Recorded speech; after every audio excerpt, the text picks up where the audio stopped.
मैं आपका अपना मामूली सा साहिबक श्री अवसर महाअदालत में आप सभी का स्वागत करता हूं। मैं अपने सखा अपने प्रभु कल्कि को ढूंढने जा रहा हूं। यदि आप लोग मेरे साथ चलना चाहते हैं तो निःशुल्क चल सकते हैं, क्योंकि देखो अब थक गए हैं। बड़े बड़े भविष्य वक्ता आए, बड़े बड़े ज्ञानी पुरुष आए जिन्होंने कल्कि के विषय में बताया, तो उनके विषय में सुनते सुनते अब हम थक गए हैं। अब हमने निश्चय किया है कि अब हम उन्हें ढूंढेंगे और ढूंढ करके ही अब शांति की सांस लेंगे। क्योंकि देखो बड़े बड़े भविष्य वक्ताओं ने हमसे क्या कहा कि कल्कि अवतार 2017 में आ रहे हैं, और जितने भी भविष्य वक्ता हुए सभी की तारीखें अलग अलग रहीं। 2017 में इन्होंने अलग अलग तारीखें दी। उसके उपरांत कल्कि अवतार 2017 में तो नहीं आए। उसके बाद इन्होंने क्या कहा कि कल्कि अवतार 2018 में आ रहे हैं। 18 में भी अलग अलग तारीख है, 2018 में भी कल्कि अवतार नहीं आए। उसके बाद इन्होंने कहा कि 2019 में कल्कि अवतार आ रहे हैं, 2019 में भी कल्कि नहीं आया। फिर उसके बाद इन्होंने कहा कि 2020 में कल्कि आ रहा है, 2020 में भी कल्कि नहीं आया। फिर उसके उपरांत इन्होंने कहा कि 2021 में कल्कि आ रहा है, 2021 में भी कल्कि नहीं आया। फिर इन्होंने कहा कि 2022 में कल्कि आ रहा है, 2022 में भी कल्कि नहीं आया। और नए नए भविष्य वक्ता भी आते चले गए, कुछ पुराने रुकते चले गए। फिर इन्होंने कहा 2023 में कल्कि आ रहा है, 2023 में भी कल्कि नहीं आया। फिर इन्होंने कहा कि 2024 में कल्कि आ रहा है, 2024 में भी कल्कि नहीं आया।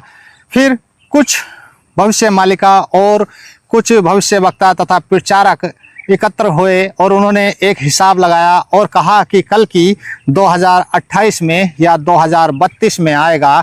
दूसरी ओर जो मालिका पढ़ते हैं उन्होंने क्या कहा कि 2028 तक धरती खाली हो जाएगी, बड़ी बड़ी महामारी आएंगी, बड़े बड़े भयंकर तूफान आएंगे और चारों ओर हाहाकार मच जाएगा। हमारे देश में राष्ट्रपति शासन भी लगेगा, दुनिया में कोई नहीं बचेगा, बड़े बड़े युद्ध हो जाएंगे। और देखो आसार भी वही चल रहा है जैसे मालिका में लिखा हुआ है। मालिका पढ़नी हमें तो नहीं आती, और उड़िया वाले जो मालिका पढ़कर सुनाते हैं तो उनके अनुसार यदि उन्होंने बताया कि बड़ी बड़ी आपदाएं आएंगी, बीमारी आएंगी, और पहले से वो बोलते चले आ रहे हैं इस बात को कि वो ग्रंथ में लिखा है, तो उनकी बात वह सही भी है।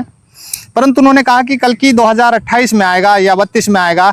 तो प्रश्न इस बात का है कि एक और तो वो कहते हैं कि 2028 तक सारी दुनिया नष्ट हो जाएगी, और उसके उपरांत यदि प्रश्न इस बात का है, यदि 2028 तक सारी दुनिया नष्ट हो जाएगी, बड़े बड़े युद्ध होंगे, बड़ी बड़ी बीमारी आ जाएंगी, सारी दुनिया नष्ट हो जाएगी, तो उसके बाद कल्कि आके क्या करेगा? प्रश्न तो इस बात का है ना। जब 28 तक सब कुछ समाप्त हो जाएगा तो फिर इसका क्या काम है कल्कि का?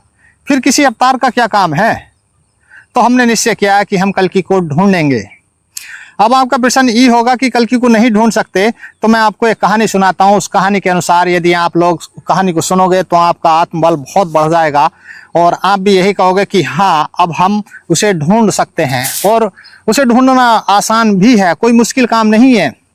देखो कहानी इस प्रकार से है कि एक छोटी सी चिड़िया थी, वो किसी कारणवश समुद्र से रूठ जाती है तो समुद्र से कहती है कि मैं तुझे आड़ दूंगी, मैं तुझे नष्ट कर दूंगी। समुद्र इस बात पर उसकी हंसने लगता है। चिड़िया गुस्से में और ज़्यादा आग बबूला हो जाती है और वो चली जाती है थोड़ी दूरी पर, और वहाँ से मिट्टी उठा करके अपनी चोंच में ले आती है और समुद्र में ले जा करके गेर देती है, और समुद्र से कहती है कि मैं तुझे आट करके ही रहूँगी, जब लो तुझे नहीं आटती, जब लो मैं चैन और शांति से नहीं बैठूंगी।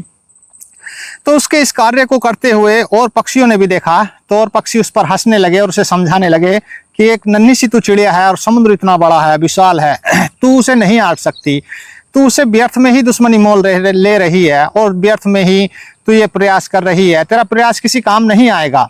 तो छोटी चिड़िया ने क्या कहा उससे, जो और पक्षी थे, तो और पक्षियों से चिड़िया ने कहा कि तुम मुझे भाषण मत दो। यदि तुम मेरे साथ चलना चाहते हो, मेरी मदद करना चाहते हो, तो समुद्र को आटने में मेरी सहायता करो, और यदि तुम ऐसा नहीं कर सकते तो मुझे अपने प्रवचन मत दो।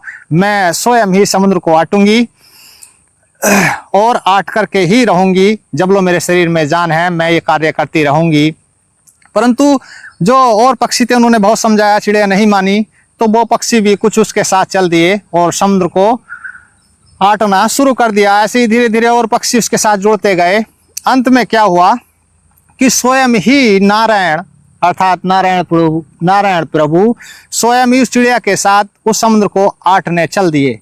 जब समुद्र ने ये देखा कि स्वयं नारायण आ गए हैं अब मुझे आटने के लिए, तो समुद्र हाथ जोड़ के खड़ा हो गया और रोने लगा और प्रभु से विनती करने लगा, उस चिड़िया से विनती करने लगा, कहने लगा कि मुझे माफ़ कर दो, मेरे से गलती हो गई थी, मैं आपसे ऐसा कोई भी प्रयास कुकृत्य नहीं करूँगा, आज के बाद मैं किसी भी छोटे जीव को उसकी हंसी नहीं बनाऊंगा।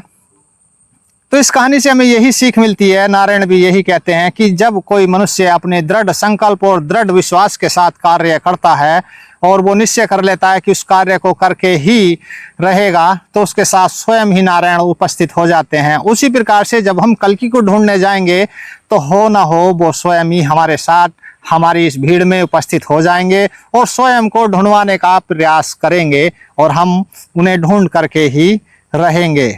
इसलिए हमने 2 चैनल भी बनाए हैं, एक श्री आउसुर महाअदालत, दूसरा श्री शैतान रहस्यमयी पाठशाला। जैसे नाम है इनके वैसा ही काम भी होगा और हम इन्हें ढूंढ के रहेंगे।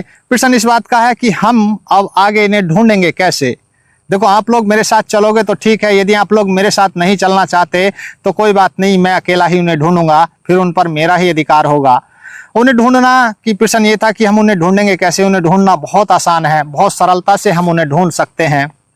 किस प्रकार से, उसके लिए हम अगली वीडियो में बात करते हैं कि हम कल्कि को किस प्रकार से ढूंढेंगे और हमें वो किस प्रकार से प्राप्त हो सकता है।